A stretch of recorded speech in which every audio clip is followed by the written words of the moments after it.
Hey, everybody. Hey, welcome to this latest episode of Movies Merica Spoiler Warning. And I am, as always, your humble host, Van Ebert here to guide you through this hopefully not too traumatic trip into an episode full of substance, whether you want it to be full of substance or not. Okay, we are definitely going to get into the quagmire that is the substance movie. But I'm making it sound negative, but you'll see as we go through the substance that I like this movie. I like it a lot, okay? But before we get into more substance about the substance here, let me give you something to dance to.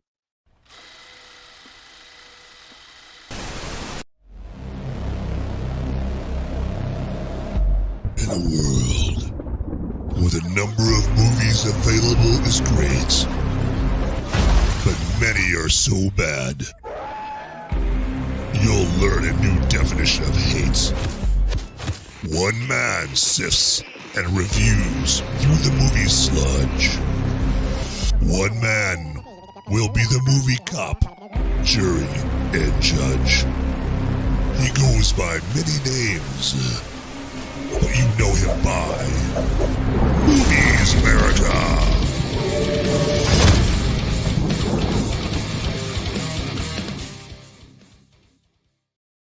All right, ladies and gentlemen, boys and girls, welcome again to Movies Merica Spoiler Warning on this Thirsty Thursday. Yes, it's almost the weekend, so grab your beverage of choice here and join me here in kicking back and taking it easy, okay? Easing your mind. And I really want to welcome my movie maniacs and my fellow freedom-fueled film fanatics. You know who you are out there, right? So raise a glass and raise a fist and be proud of being movie maniacs and fellow freedom-fueled film fanatics.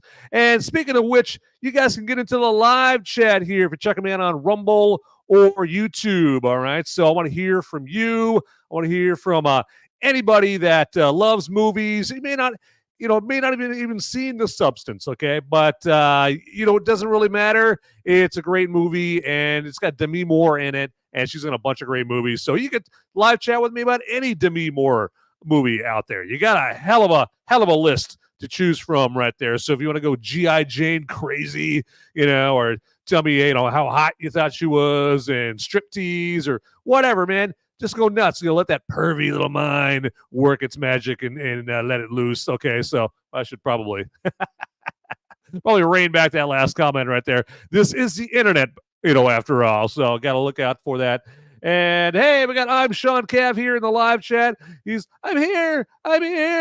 All right, absolutely there. Glad to see you there. And says I haven't seen it. I hope there's no spoilers tonight.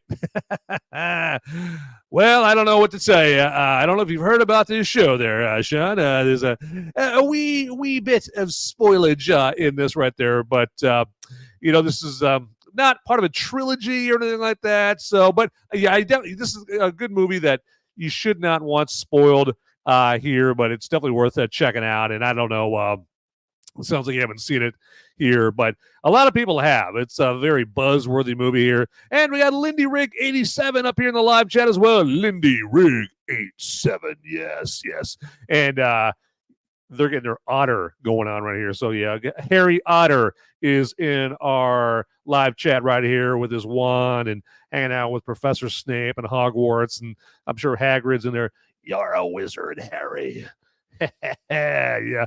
I didn't grow up with Harry Potter. That was like a little bit, I was too old by the time Harry Potter came out, but I got a little taste of Harry Potter last week there because I went to Universal Studios Islands of Adventure down in Florida last week, and they had the Hagrid's Wild Ride or whatever it was, and man, did I feel like a nerd walking around that ride right there. But it was pretty cool atmosphere there. It was all Harry Pottered out and that kind of thing. I see the appeal, but yeah, it was just after my time. I was at that point. It was like when Harry Potter came out. Harry Potter was like for all the kids and the nerds, and then the Lord of the Rings movies were coming out about the same time.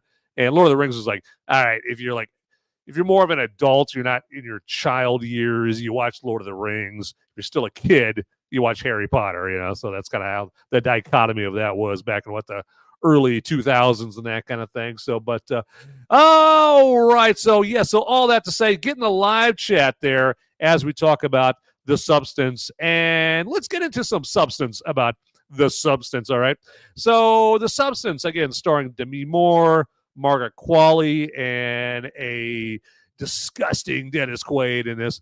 This movie should really be a cautionary tale to all of us, really, to just not base your self-worth on meeting the expectation for women that many men have in the entertainment industry. Okay. I mean, I know it's newsflash. Okay. Breaking news. The entertainment industry, for the most part, unless you're Paul Giamatti or Jonah Hill, is a industry that the better looking you are, the higher up you're going to go, right? For the most part, unless you have zero talent, right? I'm sure there's plenty of like smoking hot bimbos walking around Hollywood that, again, they're total smoke shows, but they have the personality of a rock and their talent level of, a lawnmower blade. Okay. And so they're not going to make it right there. So, I mean, I'm sure there'll be plenty of guys convincing them, yeah, you'll really make it. You just have to do X and Y and all that. And then, so anyway, but for the most part, yeah, good looks, fantastic looks are going to get you far in the entertainment industry. And then obviously when you lose those looks, well, then the inverse of that's going to happen. Again, unless you're extremely talented. Okay. And so there's that expectation of being very attractive in the entertainment industry. I know. Breaking news. I'm being so profound right now. I know. And in this movie, again, Demi Moore plays Elisabeth Sparkle. And Elisabeth Sparkle, she allows herself to base her self-esteem on how attractive she is, all the way to a ghastly, gory finale to this movie. Okay. So again, that's that cautionary tale that you should consider the substance to be. Now, it's, a fantastical, out of this world, like just, beyond belief way of communicating a cautionary tale. Okay. You're going to watch this like, okay, yeah, all right. So, yeah, this couldn't really happen, but the message still stands. The allegory is still valid. Okay. Now, again, she meets a gory, ghastly end, but, as a sign of relief to you, you'll be relieved to hear it's not as ghastly and gory an end as what like Madonna looks like right now. I mean, have you seen her? Damn, my God. I mean, she looks like kind of like, I remember RoboCop. Remember RoboCop when the bad guy crashes his bread truck into that vat of nuclear waste, right? And that nuclear waste hits him, and he starts melting. He's laughing around. He can't hardly talk because he's just melting from all the nuclear waste. And he like comes up on the other bad guy, and the other bad guy's like, "Get away from me, man!" And of course, old Madonna is because she's melting. That's what Madonna looks like now, right there. But so it's not as ghastly and gory and nightmarish and nightmare-inducing as what Madonna looks like, but it's in the same nightmarish ballpark right there. So absolutely. And, all that Madonna talk made me thirsty. So I got to get in here right there. So just thinking about like just how ungodly, nasty she looks now.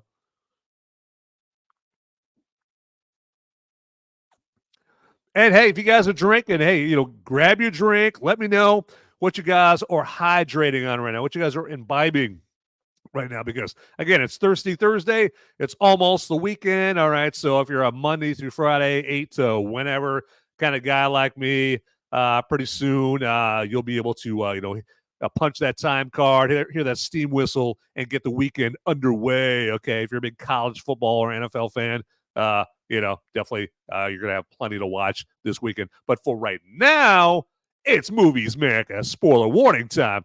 That is what time it is right here. So make no mistake. Okay, so I don't even know who's even playing on Thursday night football on NFL. I don't even watch the NFL anymore. Ever since the NFL turned into BLM, where football players are the name of rapists on the back of their helmets, and they got stupid, empty, shallow slogans, in the end zone like "end racism." It's like, okay, there we go. That's all we had to do the whole time, everybody. Didn't you know? We had just had to put end racism in the end zone of some NFL stadium, and poof, hey, and racism is gone. All right.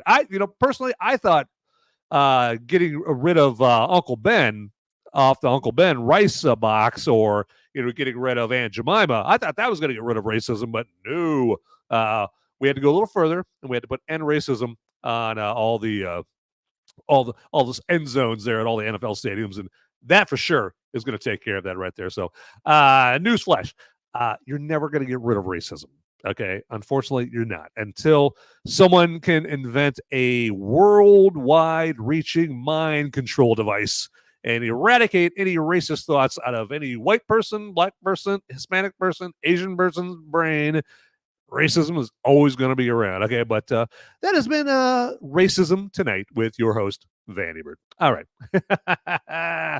Right there. And I got Lindy Rig 87 in here, and they got something to say. He's got something to say about a little boozage going on right here. Just crack the beer, long day, 4 a.m. to 6 p.m. Damn. There you go.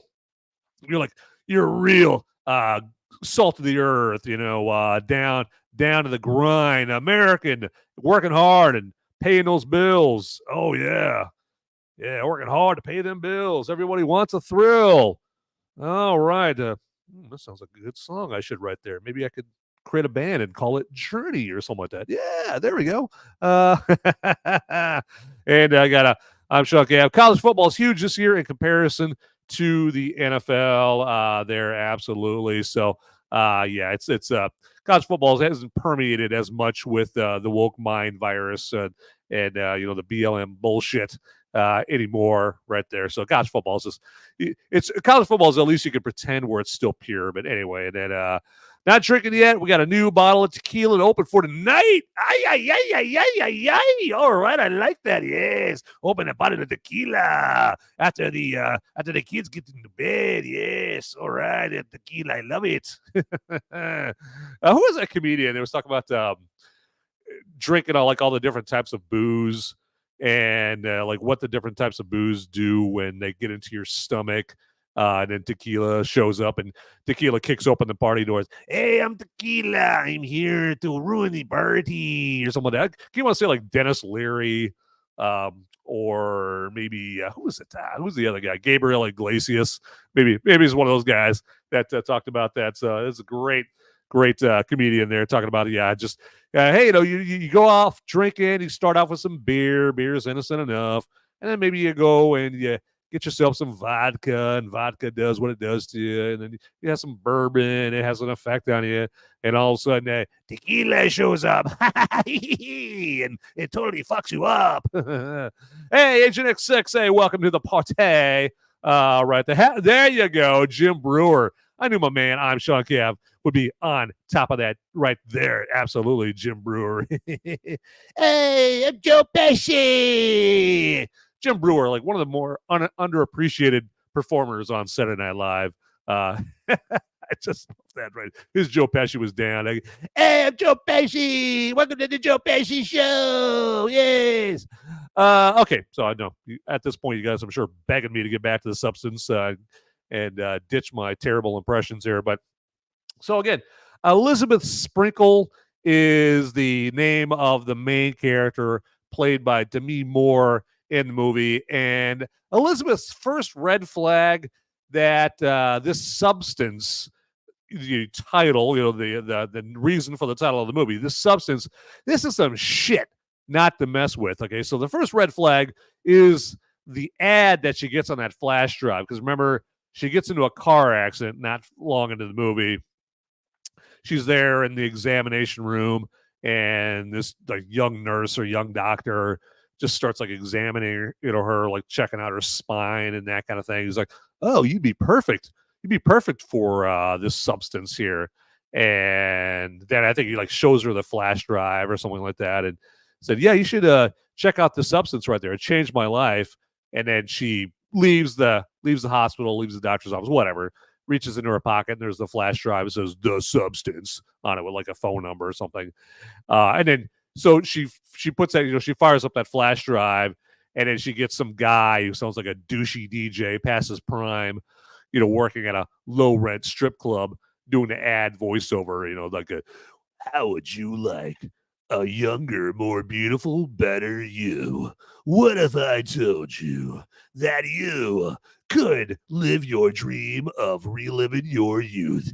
All right. And now on stage 3, give it up for Loli Lolita.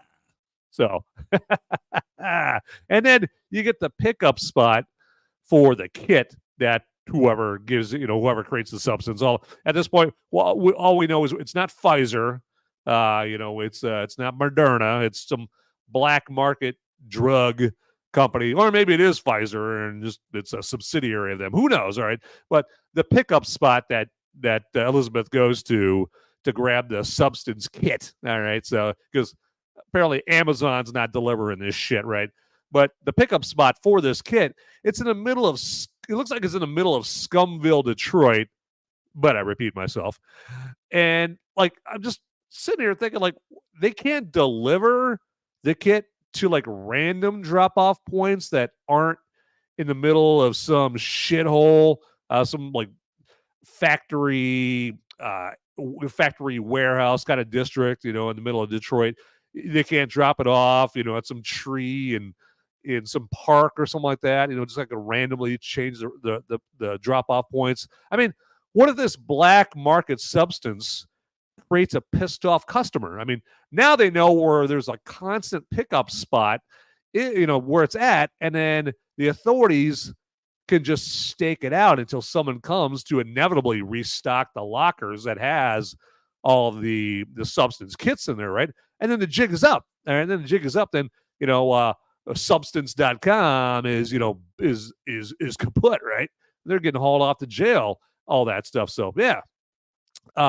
But I mean, if they deliver to random spots, then, the police, 50, they won't have a location to stake out because it's always changing. It's rotating. It's all over the place. Okay. It's think.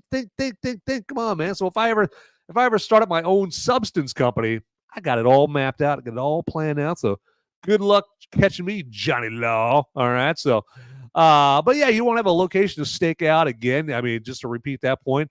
Then when you call 1-800-SUBSTANCE for some customer service, here's another red flag. You get that same old douchey DJ answering and acting like you're interrupting his vaping. I mean, obviously, at least you're not, getting, like Sunjay Patel, like, welcome, thank you for calling 1-800-SUBSTANCE. How can I help you? Like, you can barely understand them, right? So I guess I would rather have, douchey DJ, all right, better than no doody, so, and again, that's not to be racist. It's just, I have this crazy wish when I call customer service. Crazy. I know it's nuts. I want to be able to understand the words coming from the person that is supposed to be giving me customer service. Okay, all right. So I think it would piss off. Like, what if you live in what if you live in Uzbekistan, right? And then the customer service, I'm the customer service guy, and I can't speak your language. You would have a total right to be totally pissed off that some douchebag from Texas, who can't understand your language, can't talk your language, is supposed to help you. So that ain't a racism thing. It's a communication thing. All right. So, but I mean, this whole operation with the substance, it's a casserole of red flags. All right. I mean, put your car in B for boogie and leave this evil potion in the rear view, Demi. Come on, get out of there. All right. So but of course, if she did, then we wouldn't have a movie, and so that wouldn't go and would not proceed very well. Hey, we got Buckeye McGroin here in the live chat right there, right there. Thank you for gracing us with your presence, Buckeye McGroin, right there. So we always enjoy, and we always encourage anybody groin related to be in the live chat right here. So that's just kind of the welcoming atmosphere that I like to foster here at Movies Merica right there. Okay. Gotta love it. And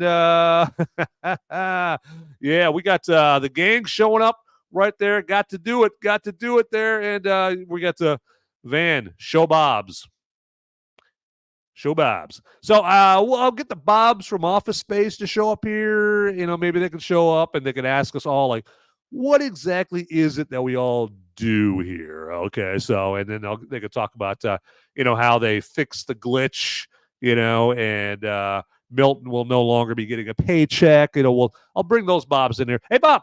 Hey, Bobs. Can you come over? Step in here, Bobs. No. Bobs, get it. Get over. Come on. No. You don't have to go to the cafeteria. You don't have to. No, get over. All right. So I tried. I tried to get the Bobs over here, but those dumbasses, and their suspenders, they'd rather go grab some Nutter Butters from the cafeteria than talk to all you fine people right there. Not cool at all. So yeah. You do not want to see that episode. All right. So I would lose even the small numbers that I have now. Small numbers for now. Okay. So any day now, this show will break out worldwide. It'll be the new Hawk Tua girl sensation that'll rock the world. And everyone will be like, hey, man, I used to watch Movies Merica, spoiler warning, before it became the sizzling hot sensation that it is now. All right. So, but even then, there will still not be a shirtless episode right there. So absolutely. And God, Hawk Tua right there. Hawk Tua, Beyond Formal, is apparently a fan. And how can you not be of a woman with immense talent like her right there? I mean, I think that we can all, especially my man Sean, I'm sure that we can all share in the happiness that she is feeling right now. And I'm sure we're all thinking, you know what? It couldn't have happened to a more talented individual right there. I mean, if there's anybody that deserves fame and fortune and good luck, it's to a girl. All right, there you go. And I know I've mentioned this before, but how do you have to feel about like her friend that was in that viral video right there? Her friend who is undoubtedly much hotter than her. Okay, and I'm sure she's probably in her own right, probably trying to achieve some kind of level of fame and whatnot. And here her much less attractive friend just says Hawk Tua, and suddenly she's this viral sensation. All right, so that's there you go. Got to do it right there. It's the ballad of Hawk Tua girl. Beyond Formal. Sean is more of a Costco boys guy.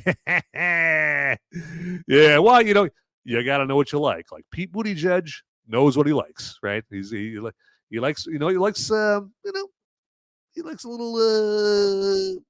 I won't go down that road right there. So yeah, boo! Show us Bobs. I want to see the Bobs. What the hell? I know. What can I do? I mean, the Bobs were being bastards, and they walked that way. So yep, there we go. All right, and so yep, they're just being so stuck up and whatnot. I tried to get them over here for you guys, but they were basically being Hawk Tua girls right now, because you know Hawk Tua girl is stuck up now, right? I mean, if she was down to earth before, she is probably loves the smell of her own farts now, because she's had people blowing sunshine up her ass for like the last 2 months there. She's but she again, like I'm sure Sean would say, she deserves it, right? She's just so fucking talented. I tell you, gotta love it. All right, everybody. Let me. I know I hate as much as you do to have to take a break from Hawk Tua girl to put in a little work right here, but this isn't even work. This is fun. Okay, and the fun I'm about to have is telling you about tdpn.locals.com right there. Okay, so you never know. Hawk Tua girl, she might stop in there. You don't know.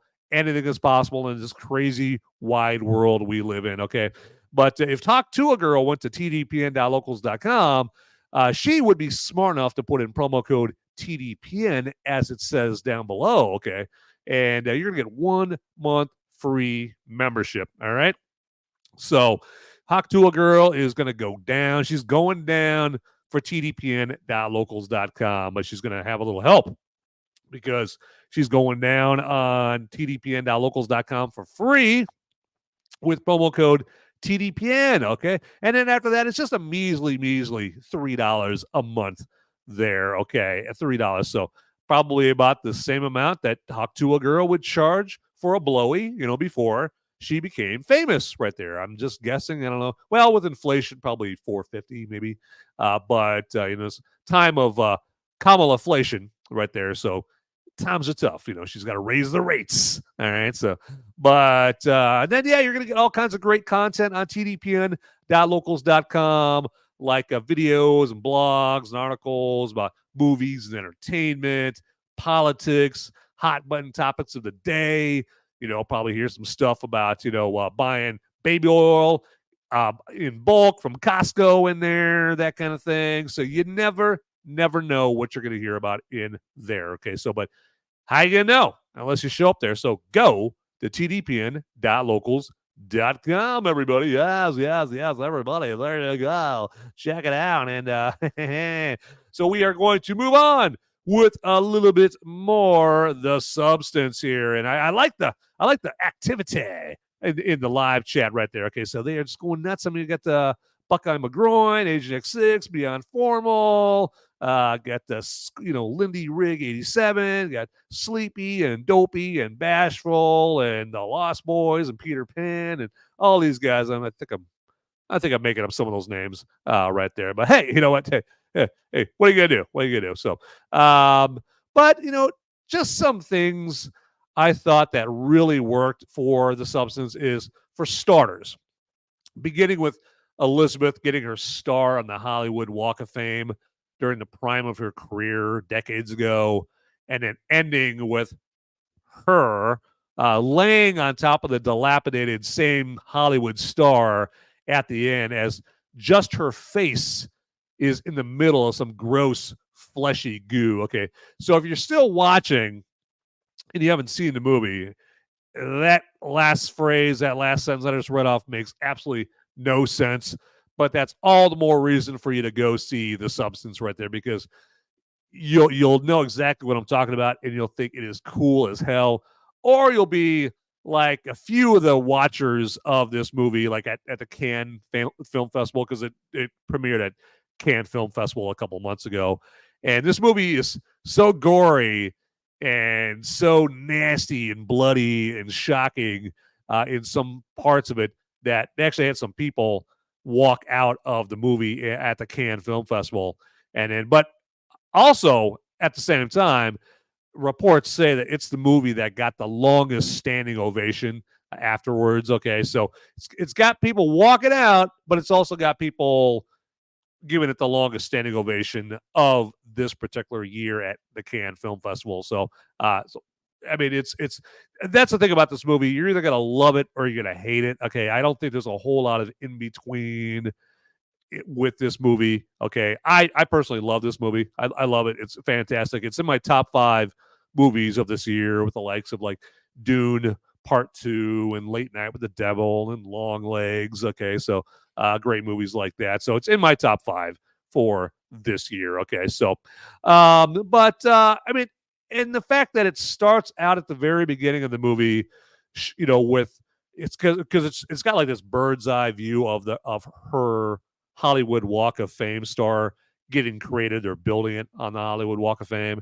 and then they cut to the Hollywood Walk of Fame, her getting her star and the ceremony and all that. It got all the photographers, the paparazzi are all there. Hey, Elisabeth, look over here. Oh, we love you, Elisabeth. You're the best. Oh, we love you. And they're just snapping pictures as she's getting her star.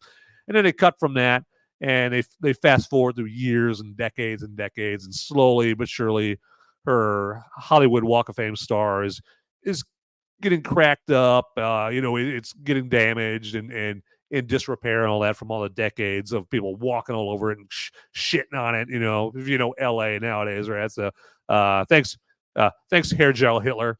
And so that's the beginning of the movie, is just showing like the passage of time with her Hollywood Walk of Fame star getting slowly but surely, more and more dilapidated. Okay.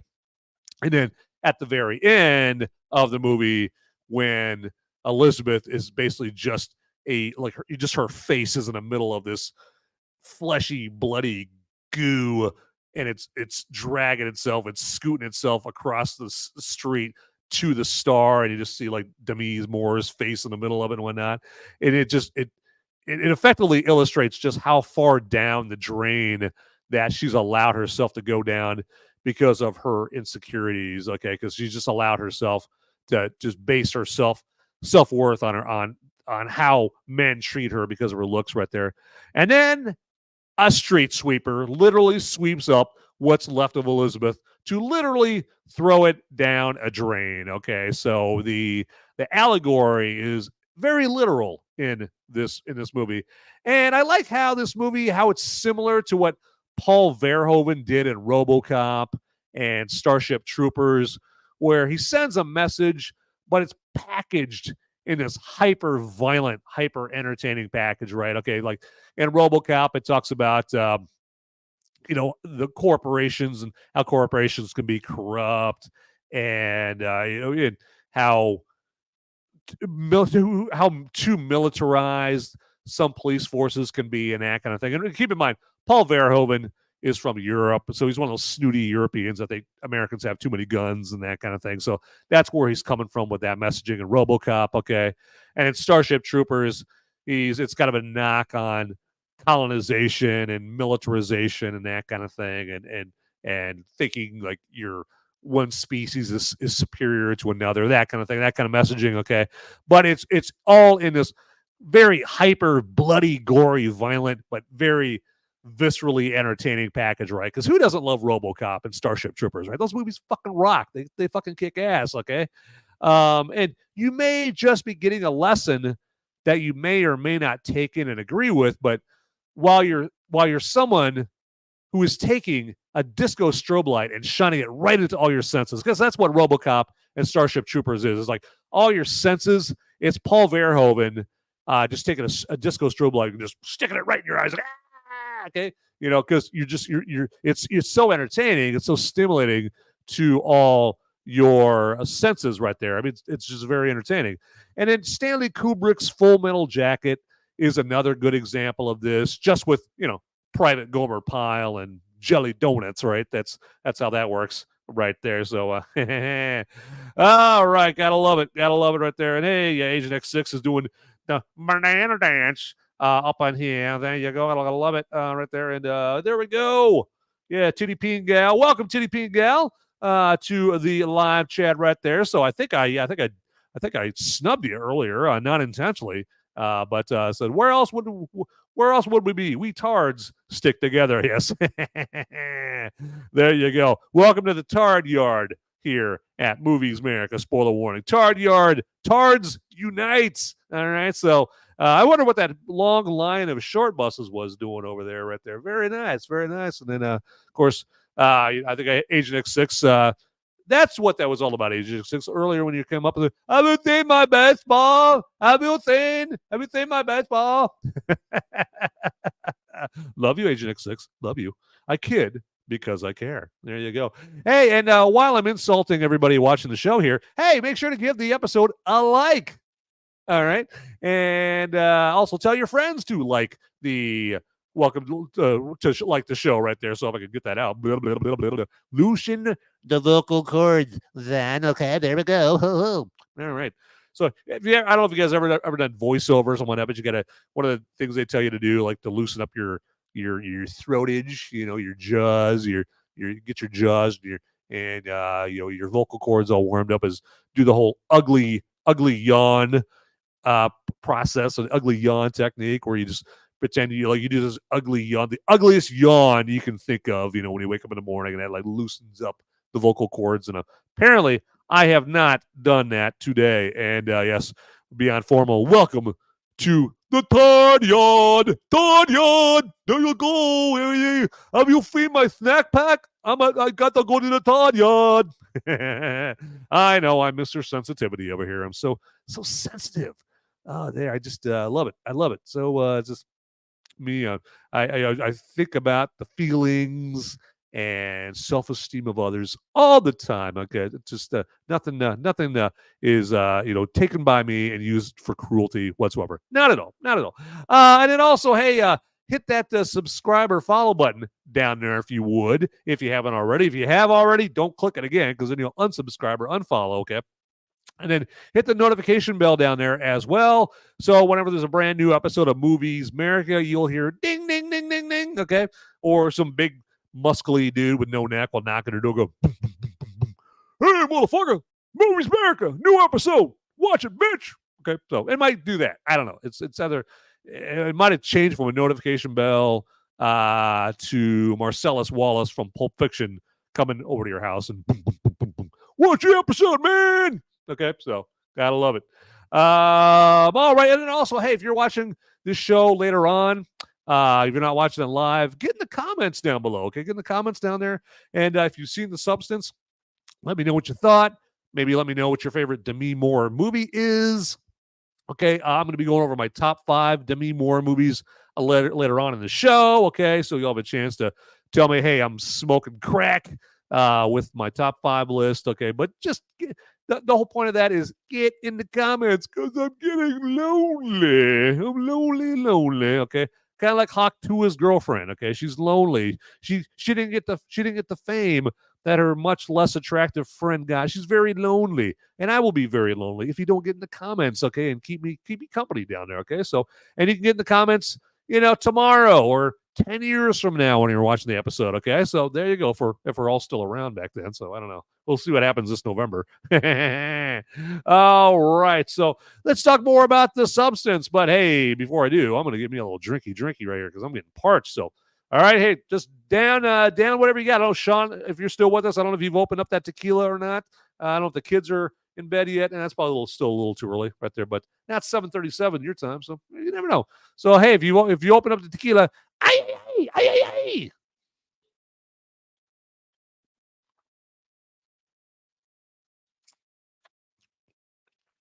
Ay, ay, ay, ay. I love to drink tequila. Okay. Let's see. What else should we do here? Oh, Substance. Yes, The Substance. Love it. Love it.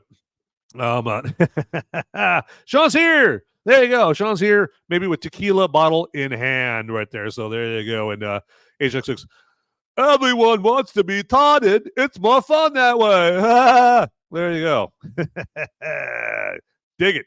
So The Substance there. I don't know how I'm going to segue.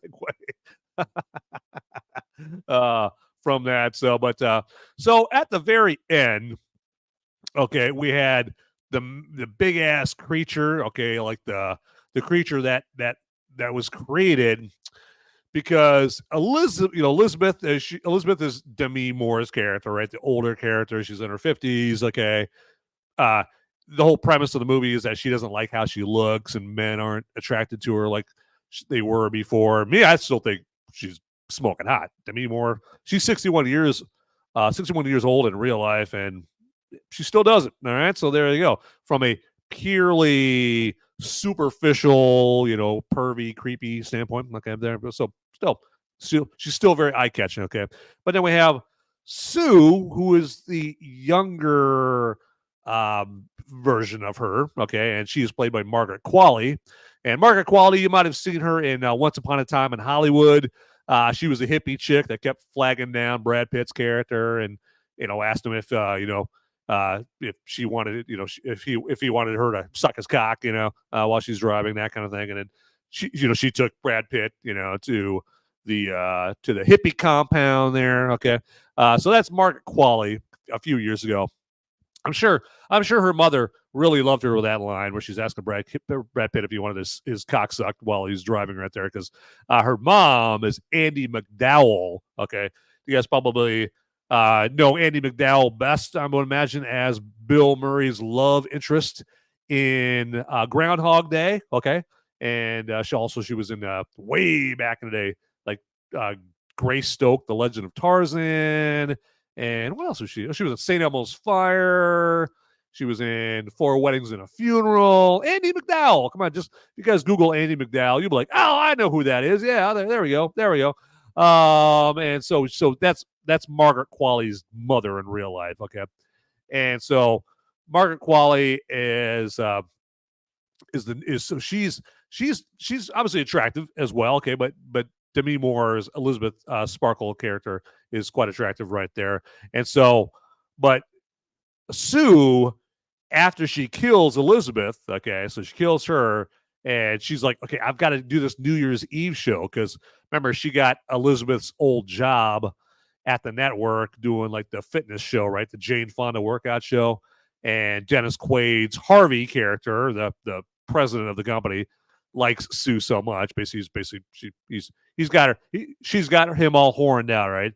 So he likes her so much. He's like, we're gonna have you host the New Year's Eve show. It's the biggest show on the network of all year. Okay, gotta love it. Okay, and so now Sue, since she has got to, she's got to be out there in the world in order to do the New Year's Eve show. Okay, she has just learned. It's the part where she's learned, like, okay, there's no more solution that she can extract from Demi Moore, okay, in order to inject into her to stay young, okay? And so out of desperation, she takes the activator part of the substance, right? The green goo, or that stuff that looks like that's friggin' like ecto cooler. Remember ecto cooler from back in the day? And she injects the activator, and you're only supposed to use the activator once, right? Only supposed to use the activator once.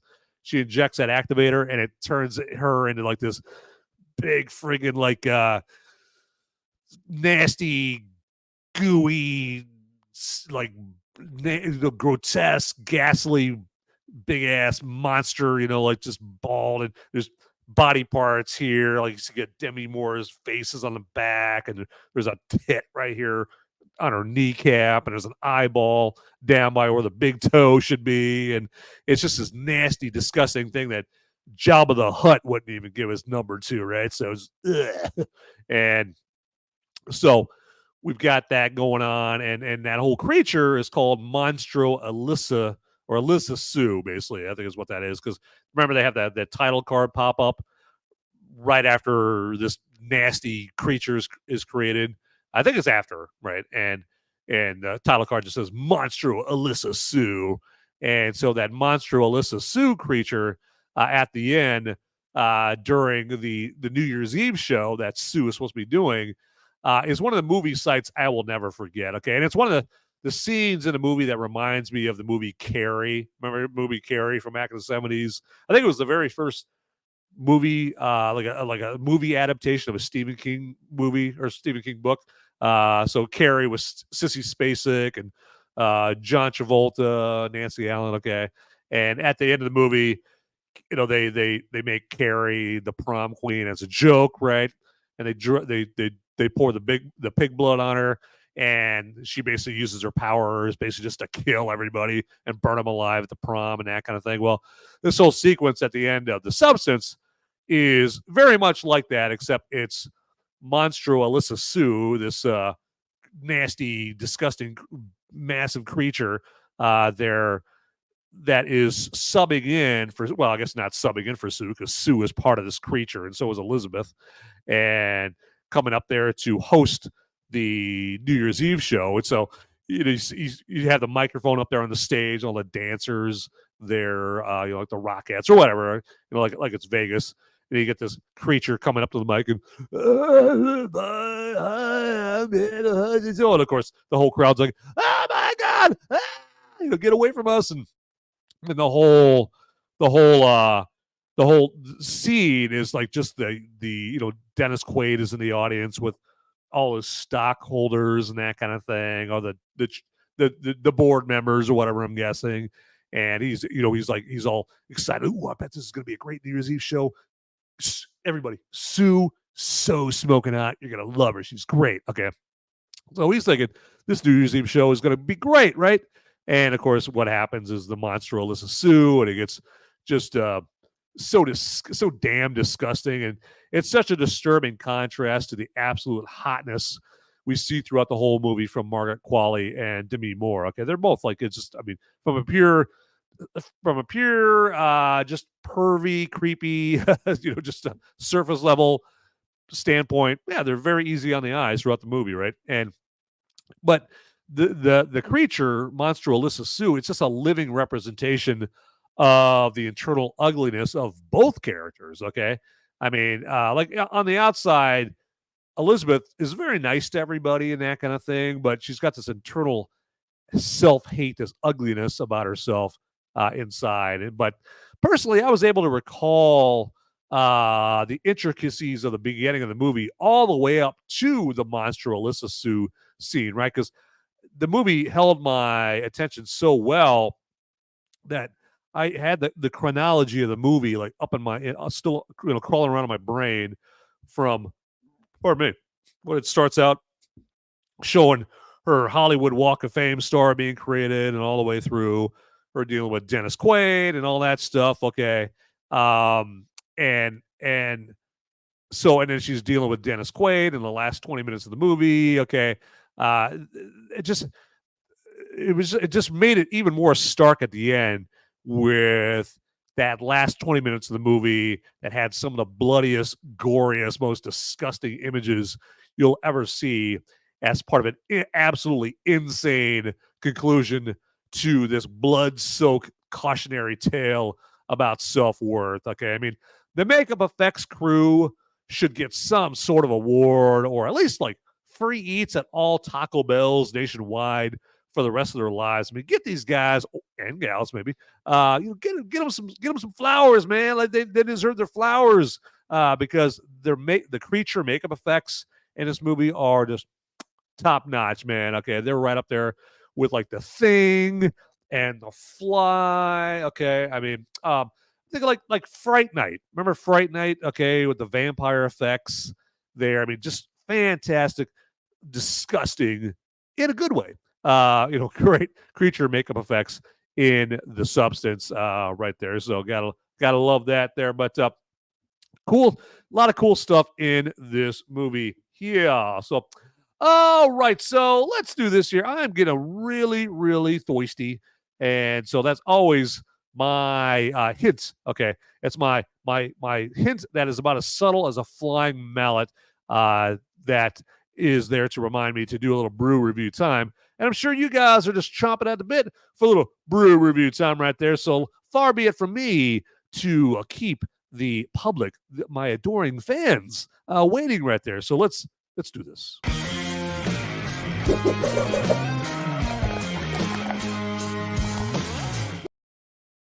All right, so let me introduce you to a little friend of mine right here. This is a little from Lexington Brewing and Distilling Company in, I would assume, Lexington, Kentucky here. And this is their bourbon barrel tart cherry wheat.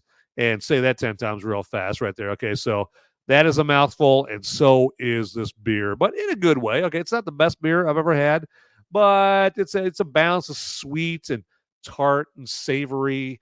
And you really can tell that it was brewed in some bourbon barrels right here, because it's got this strong bourbon flavor that really overpowers the cherry in it, but doesn't overpower the tart flavor to it. Okay, so I think they went a little too far with the bourbon flavor in this, because it overpowers the other flavors there and kind of ruins what could have been a perfect blend of all the flavors right there. I mean, again, I have no problem with bourbon, okay?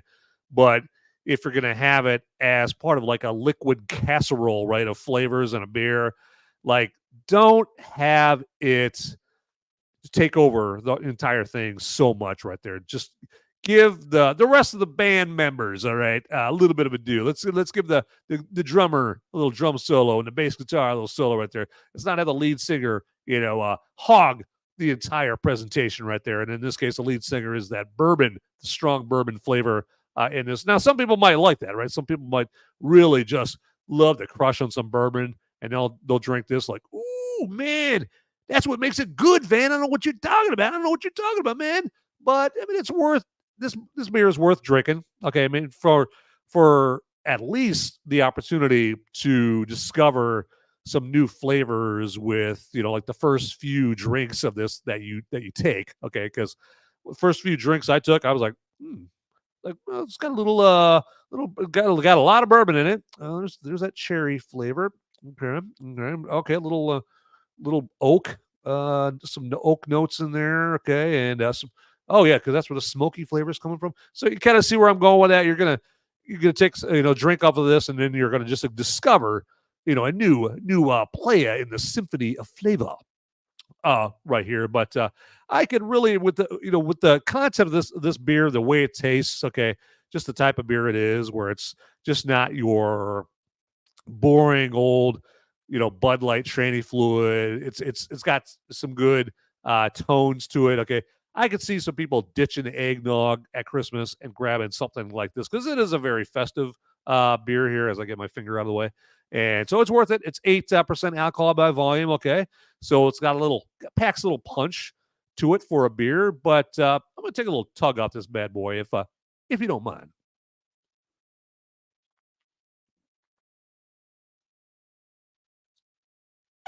Oh yeah, I needed it. I needed that right there.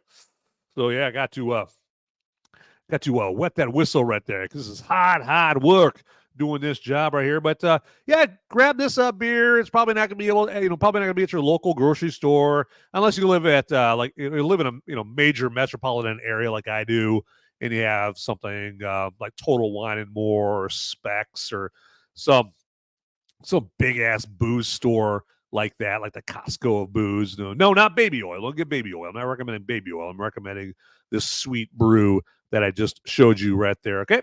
But with that, hey, everybody, that has been Brew Review Time.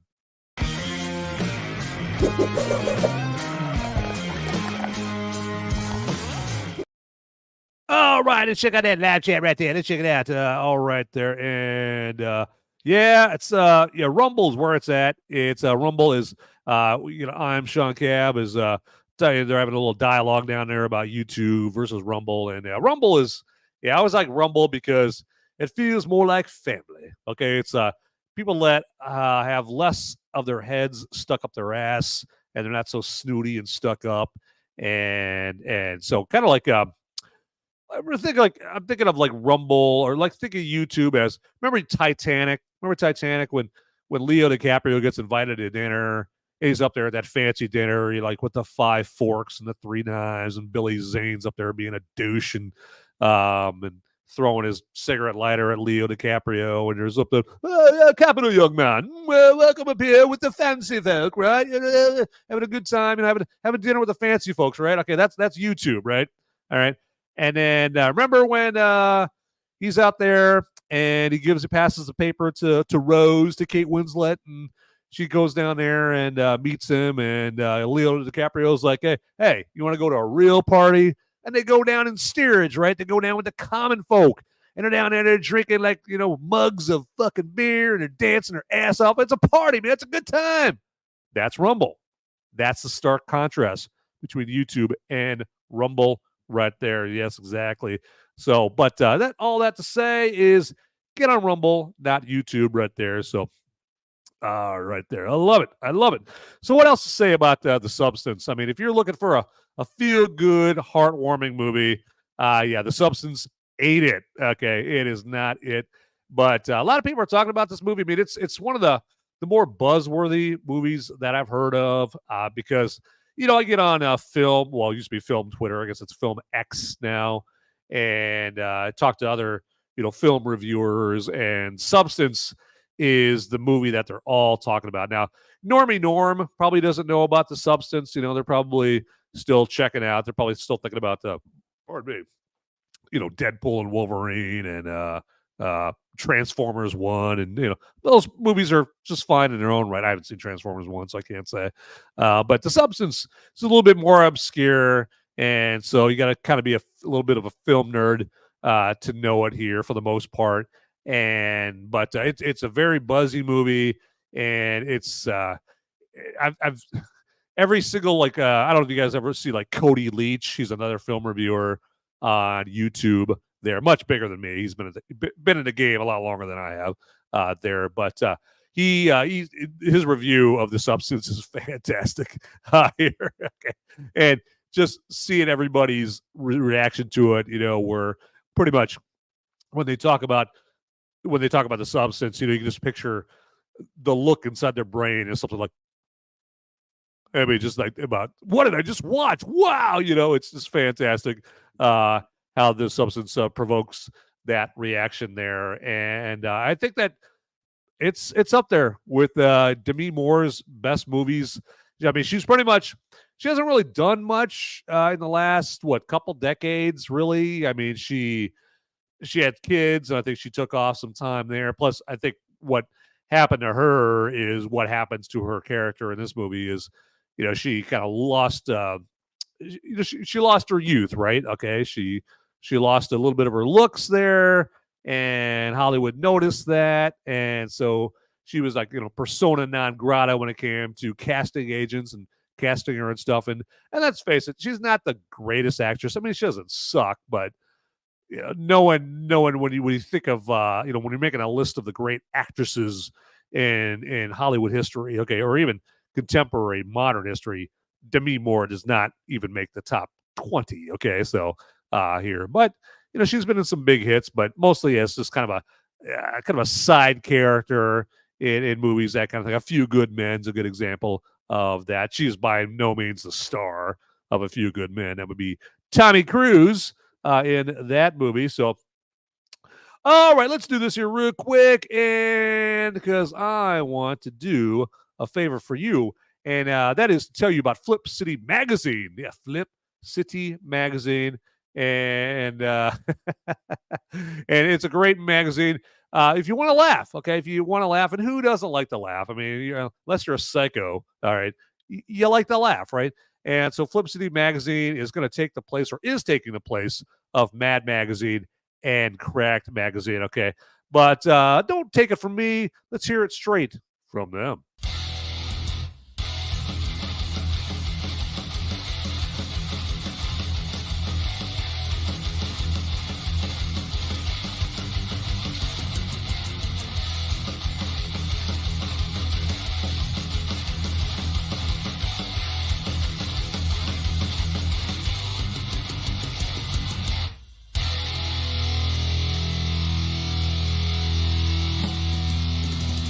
I love Flip City. It has brought new types of badassery and integrity to the print medium. Genuinely cutting, but also funny, and obviously just chaotic and very fun.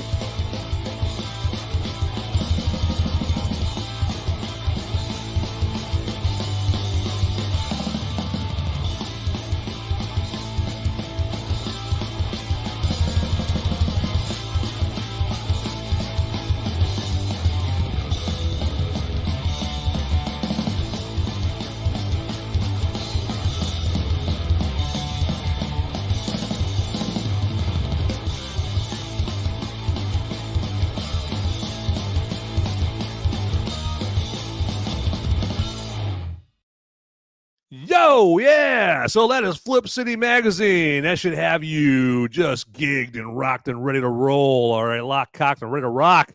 To click on that Flip City link down in the description. All right. And that's how we're making it easy for you to grab yourself some Flip City Magazine. And right now, if you click on that link in the description and put in promo code MOVIES, you're going to get 10% off your order of the best non-woke comic around, because that's why you want to check out Flip City instead of Mad Magazine or Cracked, because Mad Magazine and Cracked, they've allowed themselves to become woke douchebags, to be assimilated into the woke Borg. Okay, the woke Borg came around and, if resistance is futile, and Mad Magazine was like, all right, whatever you say, don't hurt us. So if Flip City said, you know what, go fuck yourself, all right, we're not staying woke, all right, we're staying common sense, all right. So that's why you should grab yourself some Flip City Magazine, all right. So see how I did that? I flipped it, flip, right there. Let me try it again. Flip. There you go. Flip City right there. Gotta love it. And as you see, you got fantastic artwork on there. Sports Infiltrated. Gotta love that right there. Got the, they're hanging with Flip City. Look at that. Full color, everybody. Full color. And you don't even have to pay extra for the full color, all right? You don't even have to do that, all right? They don't send you like a box of crayons and make you color in the color yourself. It's full color for you already. Look at that. Look at that, everybody. Feast your eyes on all that content. And that is just one edition of Flip City Magazine, all right? That is just one Flip City Magazine edition, y'all. All right, so get your grubby little fingers on some Flip City. All right, get it on there. So, and well, I made that sound really creepy. Like I'm like wandering neighborhoods in my van with no windows, looking for the children's. There you go. Hey, little Johnny, I've got Snickers bars in here. Love it. All right, so that is Flip City, everybody. So get your hands on some Flip City magazine. There you go. I'm yelling like Oprah Winfrey. All right, so let's stop doing that. I lost all the viewers with taste right there doing a Oprah impression. That's for sure. Did you guys see her? She did that Kamala, the Kamala Clan thing, the Kamala Clan rally the other night there with Julia Roberts and Chris Rock and Chris Rock and who else? Oh yeah, Bryan Cranston. Ugh. Oh jeez, what the hell? And Oprah Winfrey's on there the whole night like just yelling like this. And hey, it's Kamala Harris. Like, jeez, lady. All right, we can hear you. All right, my God, what the hell? All right, and how many Jeff Goldblums? Well, life finds a way to put 28 Jeff Goldblums in his movie. 28 Jeff Goldblums right there. So there you go. So I wish I could do a Jeff Goldblum impression right there, man, because he's got that distinctive voice right there. I've never been able to nail that down. I know I saw a comedian on Adam Carolla, the Adam Carolla show. He did an excellent Jeff Goldblum impression there. Just fantastic right there. So you gotta love it. And Agent X6, the Brundlefly. It's the Brundlefly from the great David Cronenberg, The Fly movie from 1986. So that is probably like my first body horror movie that I've seen, because that's The Substance is considered part of the body horror genre. Okay, and David Cronenberg is famous for his body horror movies like The Fly and Shivers and The Brood and Dead Ringers, and just came out with Crimes of the Future. And so yeah, it's a lot of great David Cronenberg body horror movies. If you like body horror movies, check out movies from like a lot of French directors, like Coralie Fargeat, the director of The Substance. She's French, but she's not alone. There's a lot of French directors, man. They love themselves some body horror. Okay, they definitely love it, and they really love rape scenes in movies. I don't know, but what's wrong with these French? I don't know what they're putting in those croissants over there, but man, whatever it is, it's jacked up. All right, very jacked up. All right, so let's see here, and yeah, you guys are killing it in the live chat right over here. I mean, we already have boobs. We have Jeff Goldblum in here. We've got mentions of the Bobs right there, and hey, Bobs. Everybody, I think I see the Bobs coming down the hallway. Hey, Bobs. Hey. Oh. Ignored me again, those bastards.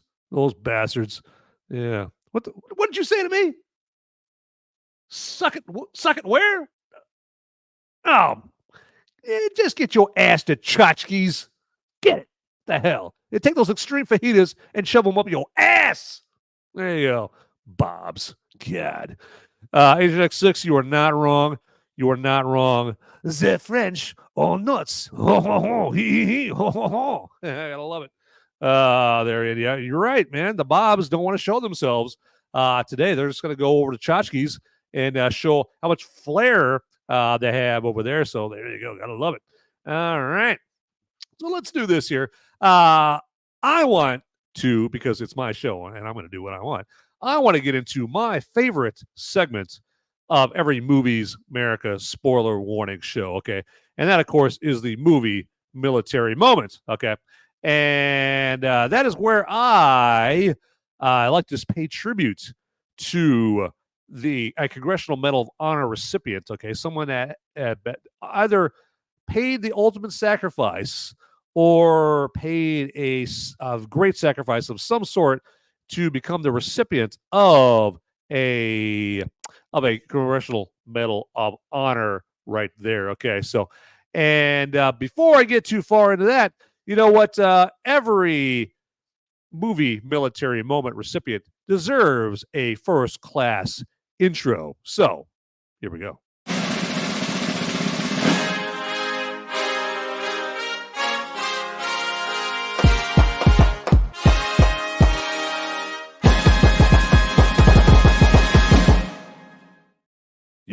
Yeah, there you go. All right. So this should get your cock standing at attention in a patriotic fashion.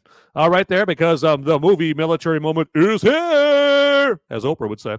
And so the movie Military Moment, it might make you wonder, like, what's the connection between movies and the military, right? Well, I shall tell you, ladies and gentlemen, boys and girls. Okay.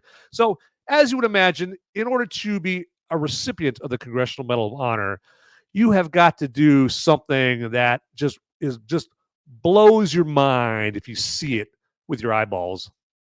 Well, what else are you going to see it with? Your pinky toe there, man. So if you see it, okay, especially if you see something like a pilot in Nam, and he's flying his Huey into a hot LZ, all right, and he's got some troops down there, and they got wounded, and they're running low on ammo. They need supplies, and they need the wounded, helivac, evac, back to the rear operating base, right? So you're a helicopter pilot, and your colonel's on the horn going, "Don't you land in that LZ, all right? Don't you do it." And you're like, "Fuck you, man! I'm flying in the LZ. We got our boys. Our boys are injured. We got to get them back, and I got to unload this ammo. We got to win this motherfucking thing, all right?" So, or you're charging a Jap pillbox at Iwo Jima right there, and you're just throwing a grenade in there and wasting some Japs, and then you grab your BAR, that's Browning Automatic Rifle, that's what that stands for, and you're mowing out some other Japs, and you're getting shot up and whatnot, and you're exposing yourself to the enemy, stuff like that. So, things like that, something where if you saw it on a movie screen, you'd be like, "Oh my God, what am I watching? This is so cool." A cool movie military moment, okay? And that's the connection, all right? And so for this movie Military Moment, our proud movie Military Moment honoree is one Corporal Joe R. Baldonado, who fought in the Korean War, okay? And I think it's safe to say that old Corporal Baldonado deserves his own sweet, sweet movie Military Moment music, okay? And what he deserves, he shall get.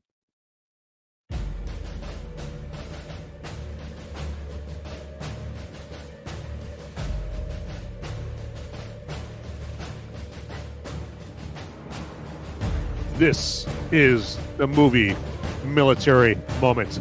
And for this movie Military Moment, we salute Corporal Joe R. Baldonado, who served in the Korean War.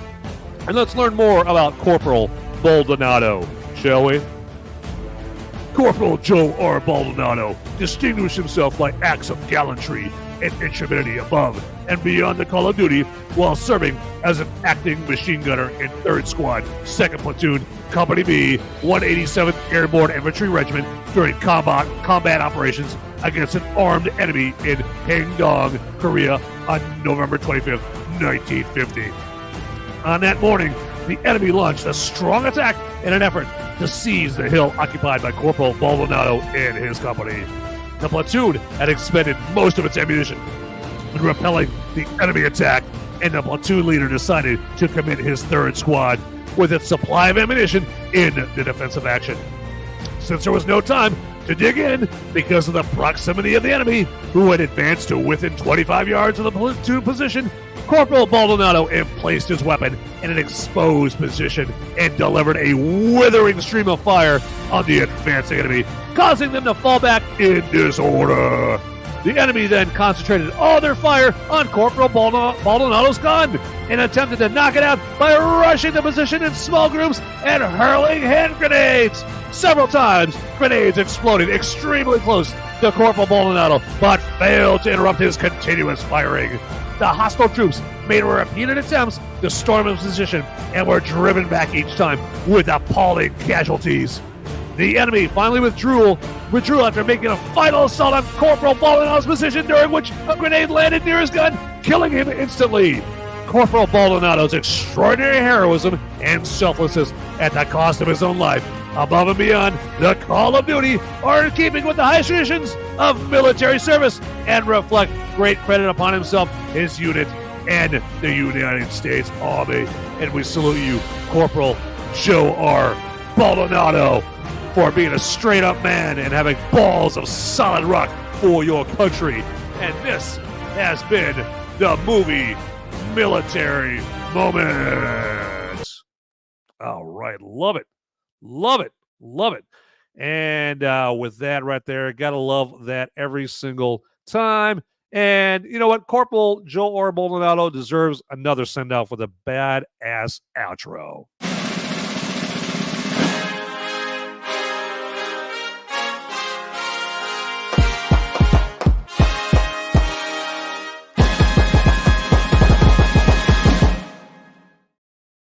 Yeah, there we go. That is what we call a movie military moment, motherfuckers. Yeah, that's how you do that. And so, with that, let me just take a momento. Okay, uno momento, por favor. Okay, so hey, you still got that tequila brust out there, Sean? Where's the tequila? Yeah, I want to see the tequila. All right, so there we go. If you would deliver a uno momento, por favor, let me tell you about Rumble rants and super chats. Okay, and I am going. Where I'm going with that is, hey, if you're appreciating what I'm doing here, checking out the show, talking about the latest movies most of the time, and you like this show, Movies Merica Spoiler Warning, or my show on Sunday afternoons, Movies Merica Live, enough to, you know what, throw a little cash my way, throw a little coinage, some money that folds my way, more power to you. You most definitely can do that. And the way to do that is if you're checking me out on Rumble, which is where you should be checking me out on, that's where you can give me a Rumble rant, okay? And how you do that is down by where you type into the live chat. You just click on the button with the $sign on it, and then when you click on that, it's going to ask you how much you want to donate to moi, okay? And that's all there is to it. There you go. And then if you're on YouTube, you can give me what's called a super chat, and how you do it is, again, down by where you type in your live chat message. You click the button with the dollar bill on it, and just, again, choose how much money you want to throw to this guy right here, okay? Again, easy peasy lemon squeezy, all right? So, and again, just to mention to you, just a couple of ways to show some financial appreciation to this guy right here that you're watching or listening to. So again, and if you don't feel like it, totally cool. I just appreciate you watching the show. Now, what I would really appreciate is if you watch the show and get in the live chat and just say hello. Okay, so we've got we've got the all-star cast on the live chat, like Agent X6, and I'm Sean Cav and Beyond Formal, and we got Titty Peen girl in here and Buckeye McGroin. They're the all-stars, right? But you don't have to be in the live chat as much as they are. Okay, you can just get in there and just give me a hi or something like that, or a thumbs up or something like that. So that's how I really want. Or Channel 2 Action News. Hey, Channel 2 Action News. Speaking of which, hey, he's right there. And hey, sorry, I was late. Well, you should be sorry, good sir. How dare you? All right, this should be your first priority. All right, there you go. Okay, but just kidding. Been watching and working. Oh yeah, there you go. What have you been working on there, Channel 2 Action News? Are you still creating those top secret weapons there, created from alien technology? Is that what you're still up to right there? That kind of thing? Or are you doing something, working on cure for cancer? I mean, just let us know there, Channel 2 Action News. We are definitely on on pins and needles. We want to know all about that there. But again, you don't even have to do what Channel 2 Action News does. Okay, he puts in some serious work in the live chat. All right, you can just get in the live chat and just say hi. Okay, that's all you need. That's all you need to do. Okay, so there you go. Very easy. Doesn't cost you a dime. Okay, you won't lose any money whatsoever. All right, so let's do this here. I teased it earlier, and like the Lannisters on Game of Thrones, a Movies Merica always pays his debts, and I told you about the debt I owe of telling you about my top 5. Let me try that again. Telling you about my top 5 Demi Moore movies. Apparently, I've had too many of these. That's why I need another drink.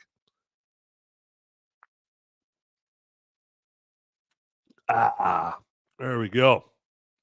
Channel 2 X News. I have a large order of diddly doos to fill for Sean. You're gonna fill Sean up with what? What? Oh my God! Has he given consent?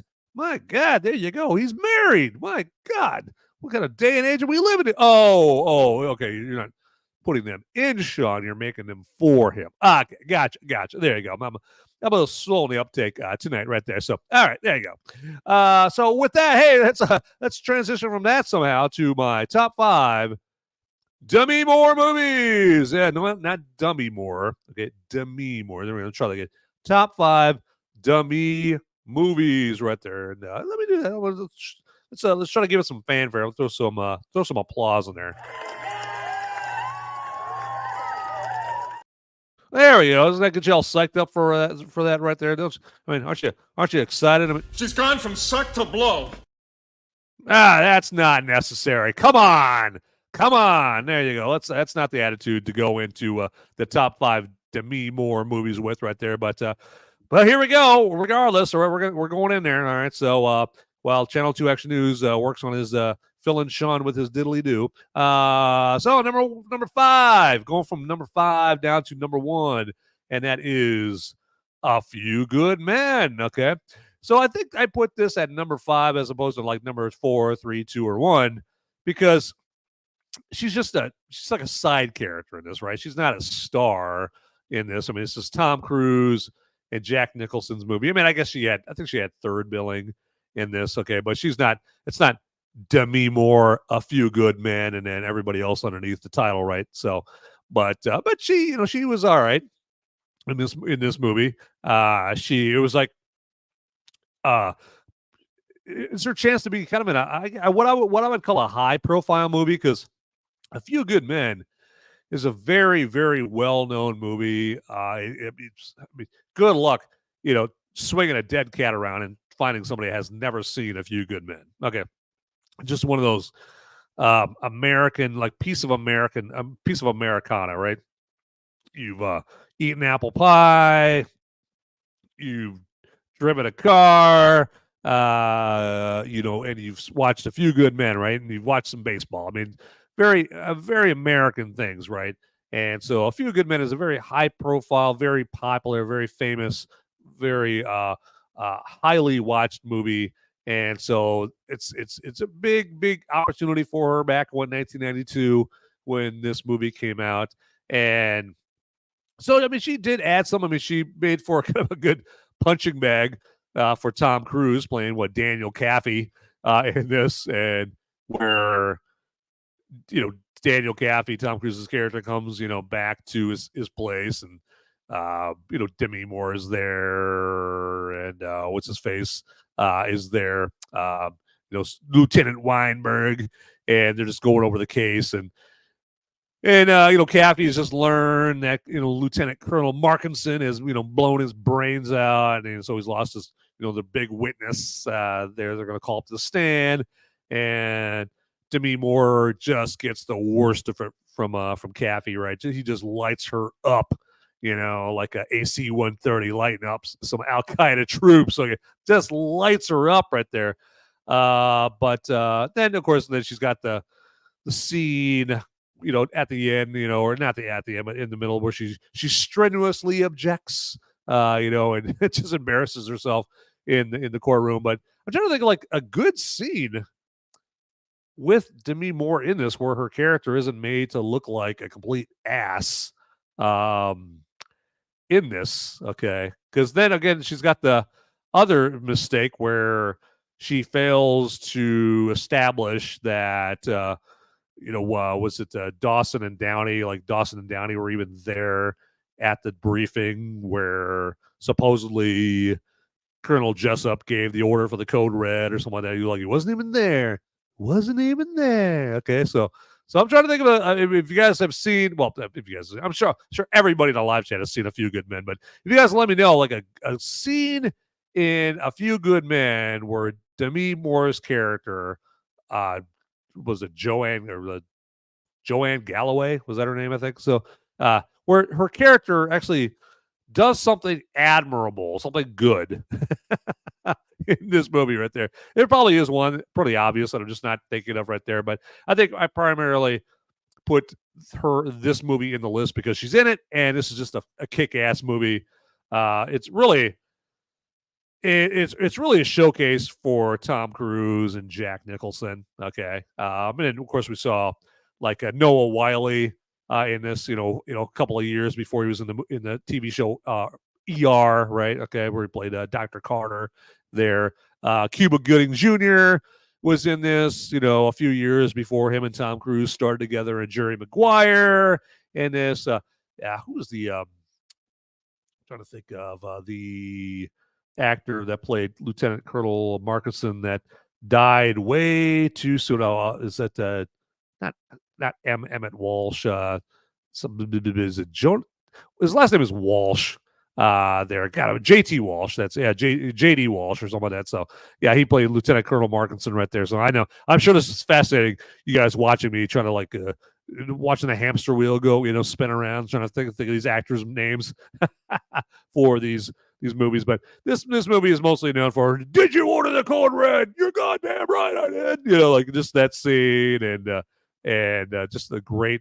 And Tom Cruise is fantastic, in this movie, just with a great redirect, Kevin Bacon's character and Tom Cruise talking to Noah Wyle. Have you do you know where the Chow Hall is? Or no, there's turn to the page in the manual where it tells you where the Chow Hall is at Guantanamo Bay, and what? Well, that wouldn't be in the manual, sir. Where to how to get to the Chow Hall.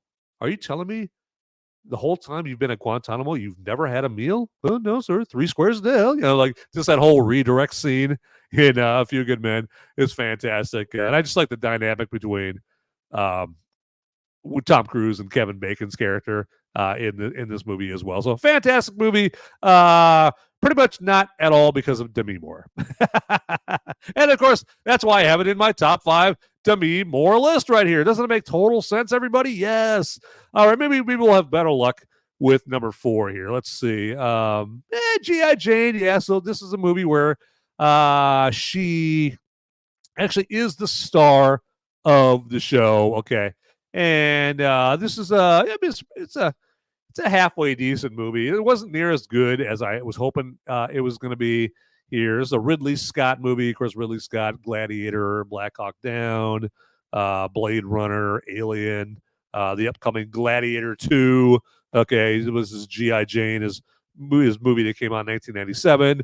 And Demi Moore, she's I think her character in it is just kind of like this novelty kind of character. Like, hey, what if a woman was in the Navy SEALs and she had to go through BUD/S training and that kind of thing. It's just kind of this gimmicky kind of movie that makes all the gets all the feminists wet there when they think about the movie there. But yeah, it's all right.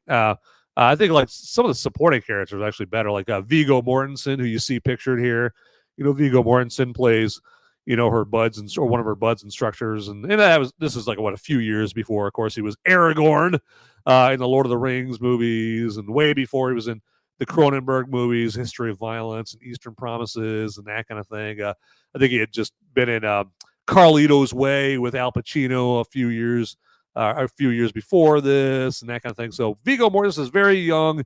Viggo Mortensen there in this movie, and he was probably the highlight of this movie. You get Jim Caviezel way before he played Jesus in The Passion of the Christ. Jim Caviezel's in this movie as well.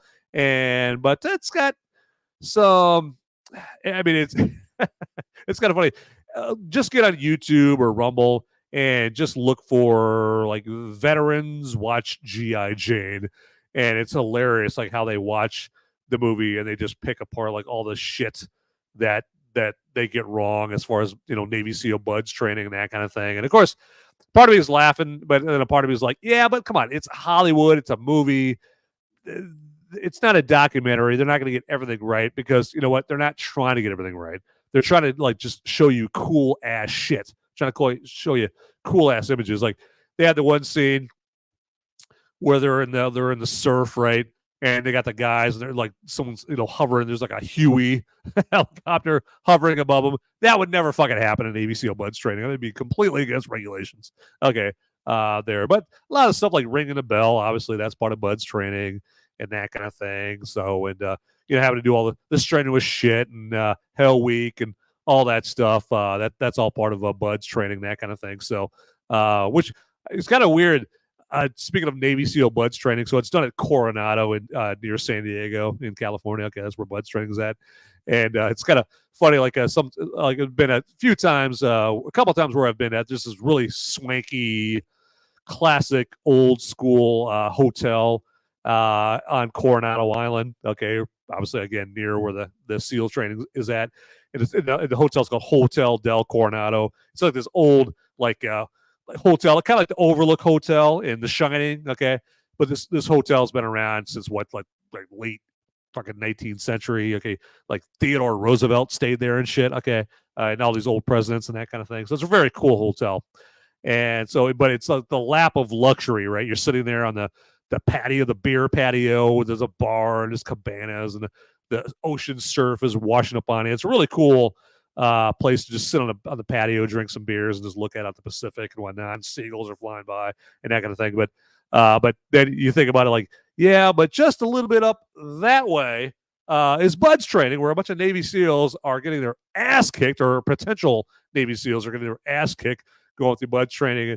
And here I am sitting here drinking a Lagunitas beer on the beer patio at Hotel del Coronado. Gotta love it right there. So I just thought it was kind of surreal, I guess, because the last time I was there at Hotel del Coronado, just sitting there on the beer patio, and just, waiters are coming up. Another cerveza, sir? Oh, yes. Why? Yes, I will take another, a Dos Equis or a Lagunitas or whatever, a Sierra Nevada. I will take another one. And then got Navy SEALs getting their asses kicked, going through hell up the beach just a little ways there. So, but gotta love it. Channel 2 Action News. I never understood why Mountain Dew Code Red was so important in that movie. Yes, exactly. I mean, who cares if Colonel Jessup enjoys, a delicious Mountain Dew Code Red there? I mean, it's not like it's going to kill anybody, except maybe Private Santiago. But anyway, there we go. Hey, there we go. Buckeye McGroin still in here, and we got a little whoop whoop going on in here. But yeah, G.I. Jane. It's just a very stylized movie from Ridley Scott, who has done much better movies than G.I. Jane. I think this is just kind of one of the skid marks on his movie underwear here, unfortunately, right there. So he's done much better, because he would go on to do Gladiator like 3 years after this movie right here. And as I'm sure we can all agree, Gladiator much better than G.I. Jane. There we go. All right, number 3 is Disclosure.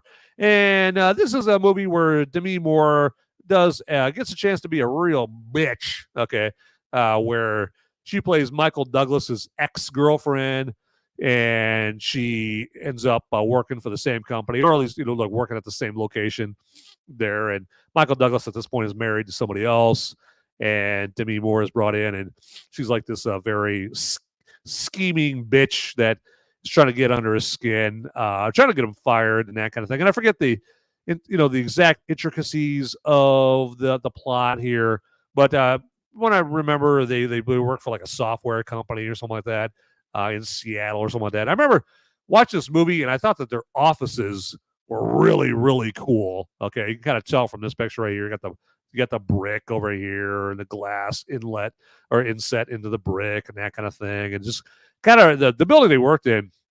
It was obviously like a factory, back in the early 20th century, and they converted it into this office space and that kind of thing. And so I thought that was very cool. There's a very sexy scene with Demi Moore where she's trying to seduce Michael Douglas's character as part of a total scheme to get him fired and for him to take the blame for something. I can't remember what it is here. It's like another one of those sexy mystery thrillers starring Michael Douglas, kind of like Basic Instinct, right? Okay, this is the time in Michael Douglas's career, okay, way before now, where he's an old man playing Dr. Hank Pym, in the Marvel movies. Okay, this is back when he's a sexy leading man, right? And so this is the early 90s, where his forte, well, late 80s, early 90s, because he was in Fatal Attraction, back in the late 80s there. This is kind of the period of time where he's doing his naughty mystery thriller kind of phase and that kind of thing, particularly Basic Instinct there. So, but yeah, this is directed by Barry Levinson, the same guy who did Rain Man. Also did what did Barry Levinson do? He did I'm trying to think if he did Donnie Brasco. No, it was somebody else, Donnie Brasco. But Barry Levinson, you just like IMDb Barry Levinson. Diner. Diner's another one Barry Levinson did as well. I think Barry Levinson did the Natural with Robert Redford, maybe, perhaps. I don't know. I'm looking up on my light as if my light is going to answer me there. But and this also starred the late great Donald Sutherland. Had Dennis Miller, Dennis Miller, Saturday Night Live, Dennis Miller. But he wasn't doing his whole shtick where he's doing jokes, based on obscure shit and that kind of thing. So, but Disclosure is, I believe, number 3 on the top 5 Demi Moore list right here. All right, moving on to number 2.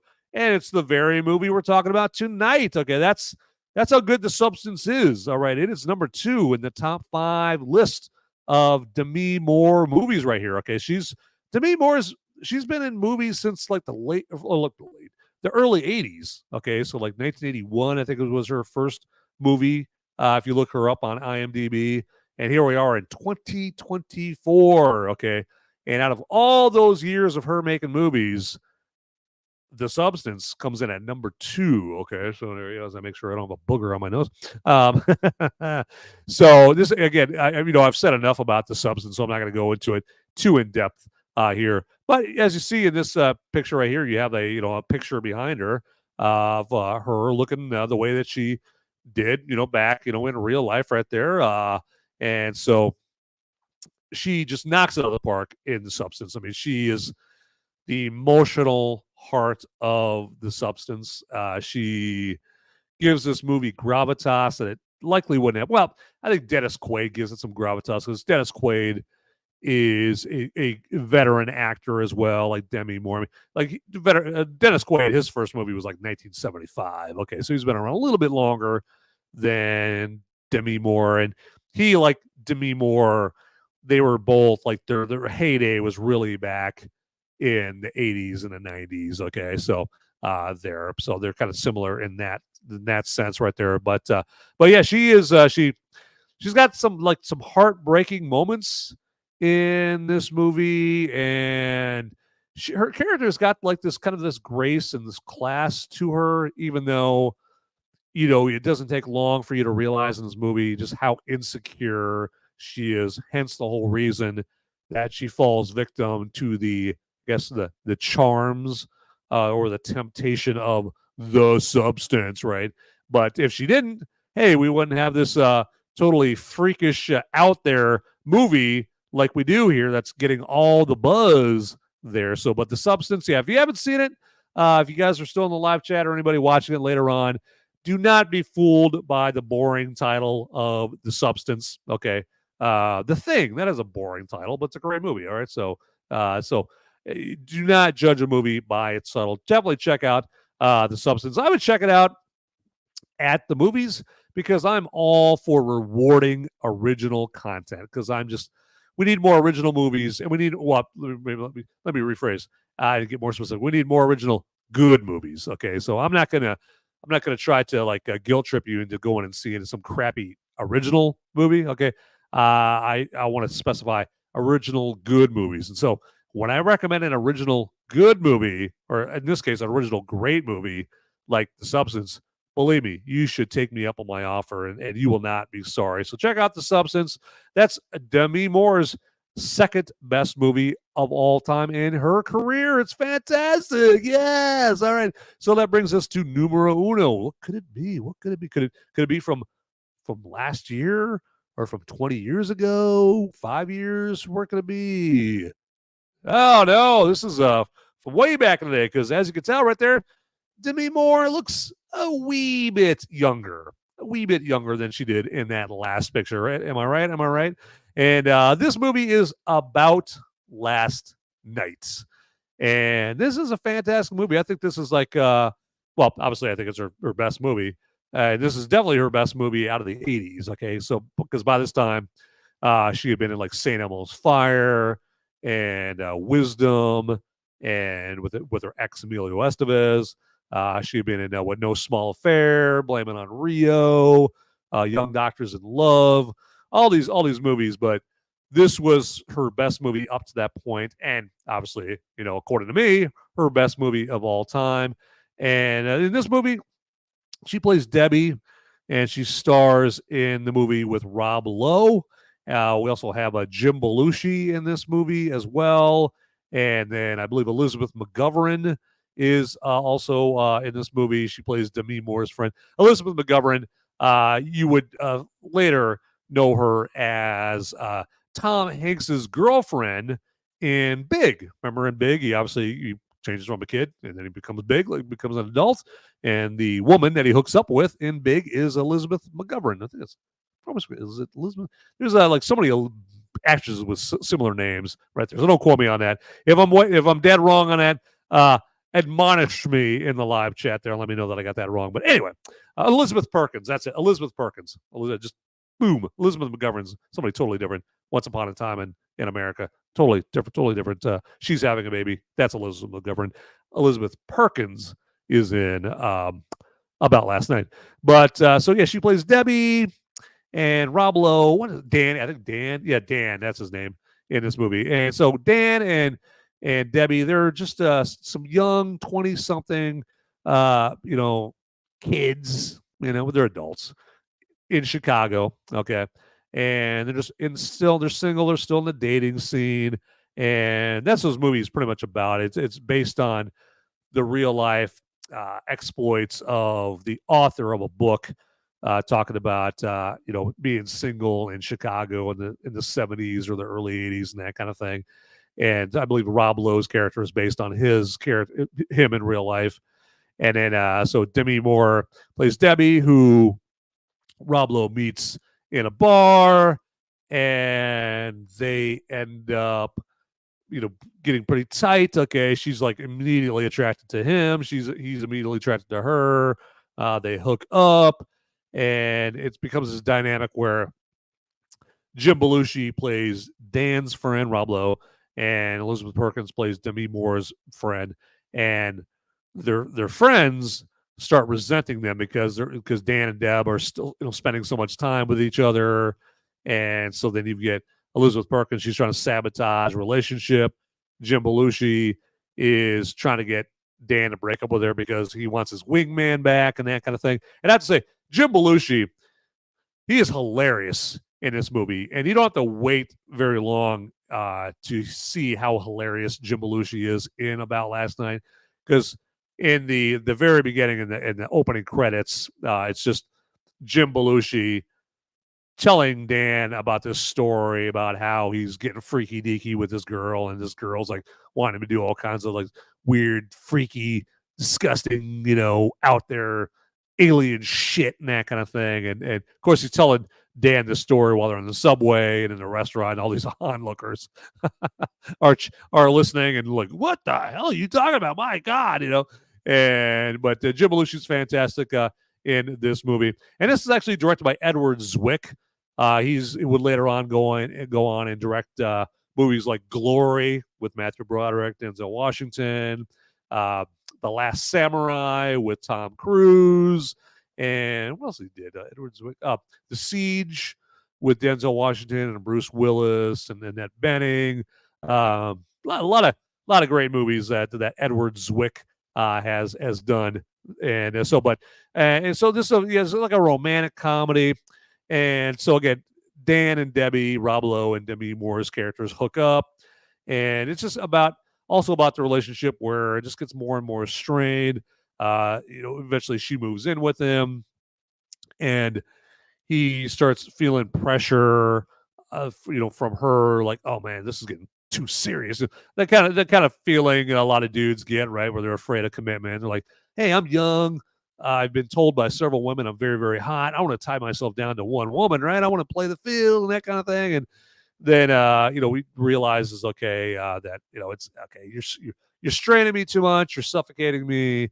and it's time to, so I'm not going to tell you the rest of the movie in case you haven't seen it. The movie came out in 1986. Okay, so I feel kind of dumb, like worried about spoiling it and all that stuff, but fantastic movie, again, directed by Edward Zwick here, and it's you know what, from a pure pervy standpoint, you could do a whole lot worse for movies if you are very interested in some just good old-fashioned wall-to-wall Demi Moore nudity. Okay, because she gives this role her all. I will just put it that way.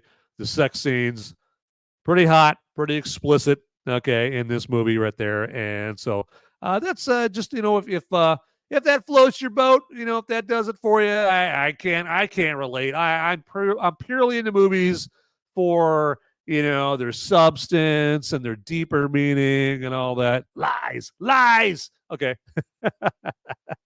So yeah, you will. So that is going to be one perk of this movie, just in case you haven't seen About Last Night. And it's a young Demi Moore, as you see right there, her from, I think this movie came out in 86. That's when this movie came out there. So, but it's a good emotional movie as well. So it's going to cover a lot of gamut. It's going to make you laugh your ass off. It's going to get you all emotional, that kind of thing. The music in it, they have like some, there's some hits from 1986 in it. And you're going to tell it's from the 80s. Okay. I mean, if you're like my age, and you're like a child of the 80s, it's not going to be such a shock to the system, right? But if you're like, a millennial or Gen Z or whatever, you're gonna watch this, you're gonna hear the songs, and you're gonna be like, ha ha ha, listen to how old these songs sound. Oh my god, this is ancient.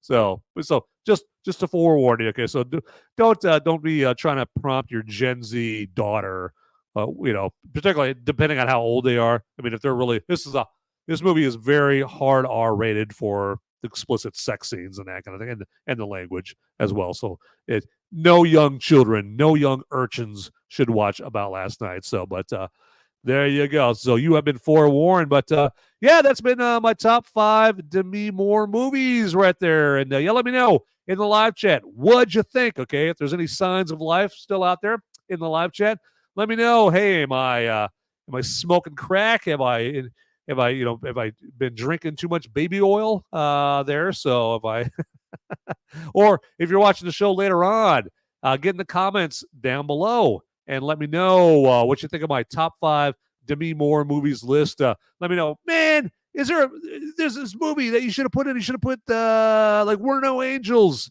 in that list. What are you doing, man? Or Charlie's Angels Full Throttle? You should have put that in the list. What are you smoking crack? What's wrong with you, man? What are you, a tard?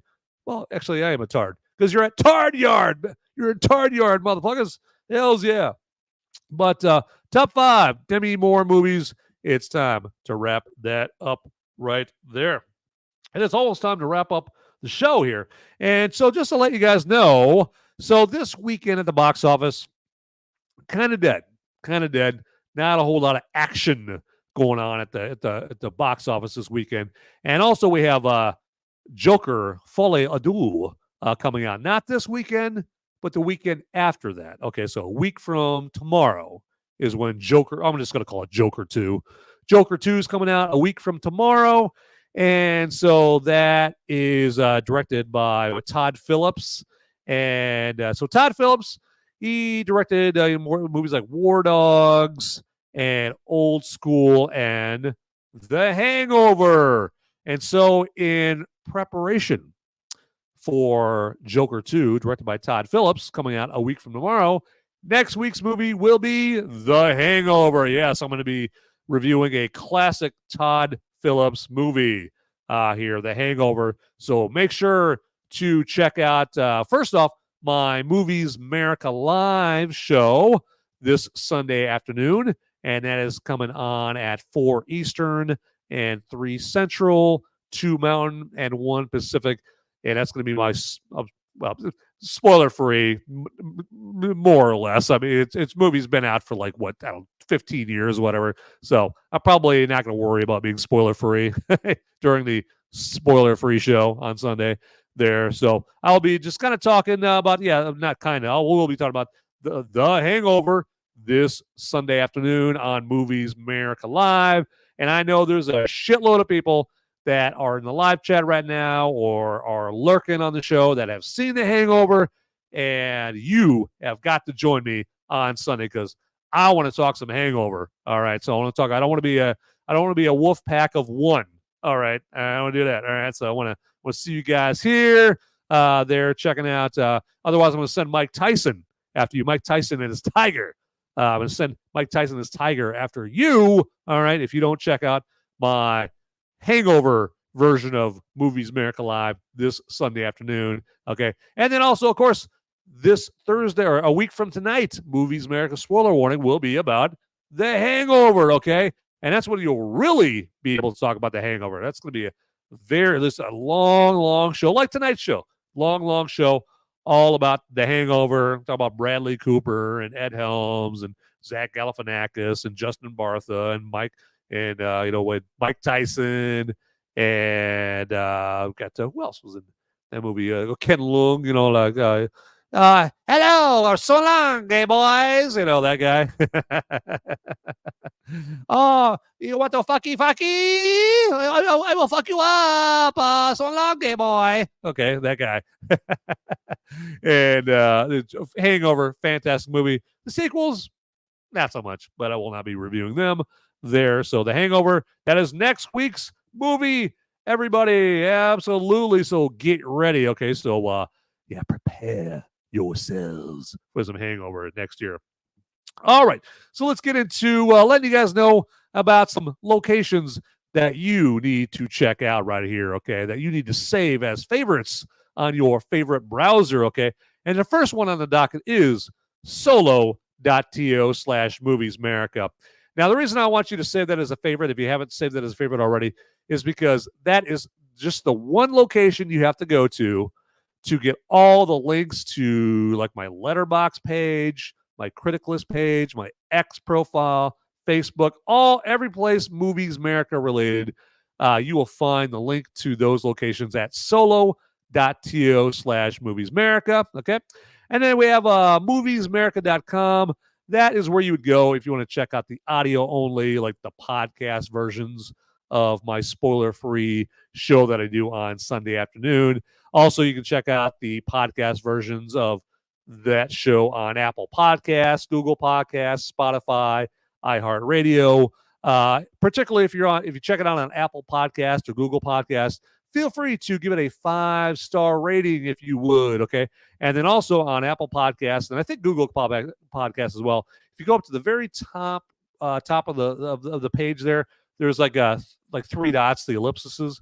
If you click on that, you can follow the show, follow Movies Merica. So that's what you're looking for on Apple Podcasts and Google Podcasts as Movies Merica, okay? And the next is my social presence on X and Instagram and Gab.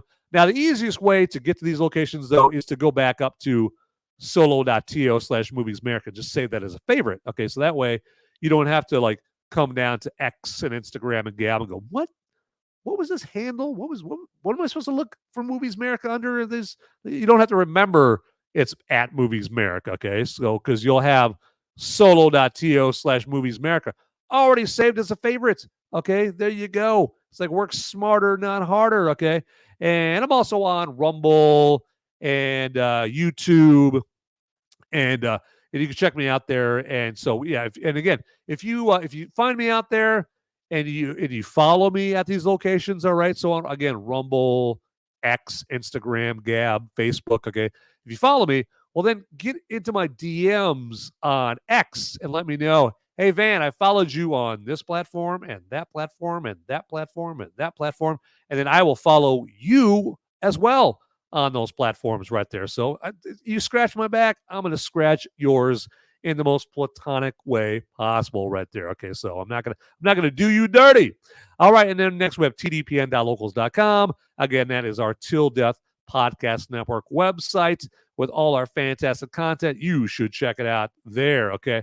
And then also, as you know, with every great empire, like the Ming Dynasty, Alexander the Great, the Roman Empire, the Ottoman Empire, Okay, what did they all have in common, right? What do they all have in common? Merch stores. They all had merch stores, where you go and grab yourself some Julius Caesar merch, or some Marcus Aurelius merch, or Alexander the Great merch. Okay, well, the Till Death Podcast Network is also a great, powerful empire, and we have our Till Death Podcast Network merch link, and that is down in the description down there. So click on that merch store link down there and get yourself some Movies Merica merch, like a Movies Merica t-shirt or yoga pants or shot glasses or a Movies Merica beer mug or whatever. Okay, so I mean, Kwanzaa, Christmas, Festivus, gonna be right around the corner anytime now, and it's the gift giving season, and nothing says "I love you, mommy" like some Movies Merica merch. Okay, so do it. Get down there in the merch store link in the description. All right, and then next we have the at Till Death Network, solo.to/Till Death Pod Network. And that's where you would go to check out all the links to have anything to do with the Till Death Podcast Network that I was just mentioning right there. So, and again, why would you want to have to hunt and peck all over the internet for links that have to do with the Till Death Podcast Network shows? Don't do it. Okay. Do yourself a favor and go to solo.to/Till Death Pod Network. All right. And then our next destination that you should save as a favorite is solo.to/Till Death Studios. Well, I should mention the only reason you'd want to save this as a favorite is if you are in the content creation game like moi here. Okay. I do this Movies Merica show. Okay. And if you do a show like this and you want to give it some flair, like the Movies Merica military moment intro that I played a little earlier, or the cool background that you see here, cool flair like that. Well, my man Ian, he's got the skills that pay the bills, all right? And he can give you the thrills, okay? If you go to solo.to/Till Death Studios and you say, hey, Ian, man, will you make me a very cool intro like you did for Van? And he will hook you up, all right? There, he'll give you that flair, but you got to take the first step and go to solo.to/Till Death Studios. All right, pressing on, we have solo.to/I'm Sean Cav, and then it has to do with all the content created, and it has to do with I'm Sean Cav. You saw I'm Sean Cav here in the live chat earlier, okay? And he is also the co-host with Ian and Casey on the Whiskey Capitalist podcast, but he also has his own show, Sipping with Sean, that comes on every Friday afternoon in the form of an X Space. And if you don't want to have to guess like how to join that X Space and any of the other stuff that Sean does, well, it would not be the worst idea to save solo.to/I'm Sean Cav as a favorite in your favorite browser. And it just makes it so easy for you. So do it, okay? And then we're moving on to solo.to/The Whiskey Capitalist. And that's where you'd go for all the links that have to do that wild and wacky show that you guys all check out every Monday and Wednesday nights, and then every other Tuesday night. And again, that's hosted by Ian and Sean and Casey, Mr. Soundboard Lord. All right. And they talk about like politics and the hot button topics of the day and funnies and all that kind of stuff. And easy place to go for all the links to their upcoming shows, current show, and past shows is solo.to/The Whiskey Capitalist. So check it out. And then last, but certainly not least, is solo.to/Till Death Podcast. And that's the one-stop shop for any links that have to do with the flagship show of the Till Death Podcast Network, the show that started it all, the Till Death Podcast. And what is the Till Death Podcast? Well, that is a show with Ian and his lovely bride, Jen, doing the show from their marital haven. And they go over the latest news stories and the hot button topics of the day and funnies, and they marinate it all in their marital mirth, okay? They bust each other's balls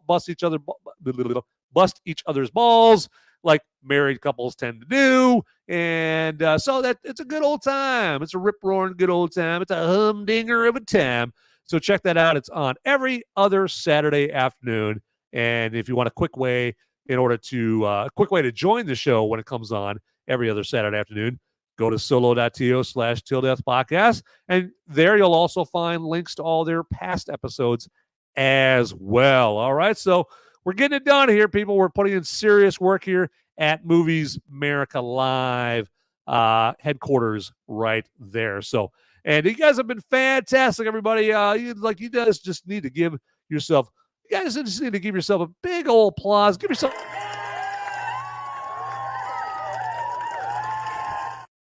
Yes, give me. You guys are so beautiful. You guys are so beautiful. All right, so it's a beautiful place to be right there. So just give yourself a hand. Oh, there you go. As I channel Randy Watson from Coming to America. Sexual chocolate.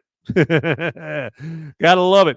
But I am ready to wrap this bad boy up here. I just want to thank you guys for joining me for this The Substance edition of Movies Merica Live. And again, just to remind you, The Hangover is the movie for next week's episodes right there. So if you know anybody that you know loves the movie The Hangover, okay, let them know about the episodes there. You can go to like my X profile, which is Movies Merica, okay, and you can just turn them on to that, or just send them the link to the show this Sunday, and then next Thursday night talking about The Hangover. Okay, so maybe your brother likes The Hangover, maybe you know your Uncle Fred likes The Hangover, you like The Hangover, so you should definitely check that out there. All right, so let's do this here. But as I always say before we put this thing into the pit stop there, get out there, everybody. Those movies aren't going to watch themselves. See ya.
Hey, everybody! Hey!